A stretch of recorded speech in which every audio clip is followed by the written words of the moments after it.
اللہ رب العزت قرآن مجید میں فرماتے ہیں کہ وَاعْتَصِمُوا بِحَبْلِ اللَّهِ جَمِيعًا، کہ اللہ رب العزت کی رسی کو مضبوطی سے تھامے رکھو۔ اب اللہ رب العزت کی رسی کیا ہے؟ قرآن مجید اللہ رب العزت کی رسی، نبی علیہ السلام کی سیرت، احادیث مبارکہ، سنتیں، یہ اللہ رب العزت کی رسی، اور اس کے علاوہ صحابہ اکرام کی جو زندگی ہے وہ ہمارے لیے اللہ رب العزت کی رسی۔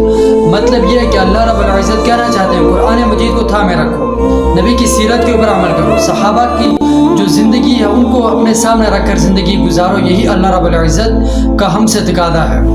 آج بحیثیت قوم جب ہم نے ان چیزوں کو چھوڑ دیا، سیرت کو ترک کر دیا، قرآن مجید کو پس پش ڈال دیا، صحابہ کی زندگیوں کو چھوڑ کر ہم نے جب مغرب کو ہم نے سامنے رکھ کے زندگی گزارنا شروع کر دی، تو اس کا نتیجہ یہ ہے کہ بحیثیت قوم آج ہم بے شمار مشکلات کے اندر ہیں۔ آج غزہ اور فلسطین کے مسلمانوں کے اوپر ظلم ہو رہا ہے۔ آج کشمیر کے اندر کشمیری ماؤں کی، کشمیری بہنوں کی آج عزت محفوظ نہیں ہے۔ آج ہمارے اوپر ایک نئی قسم کی آفات آ رہی ہیں۔ وجہ کیا؟ ہم نے آج قرآن کو چھوڑ دیا۔ کشمیر سے لے کر کراچی تک ہر جگہ آج قدرتی آفات کی وجہ سے سیلاب آ رہا ہے، ہمارے اوپر طوفان آ رہے ہیں۔ وجہ کیا؟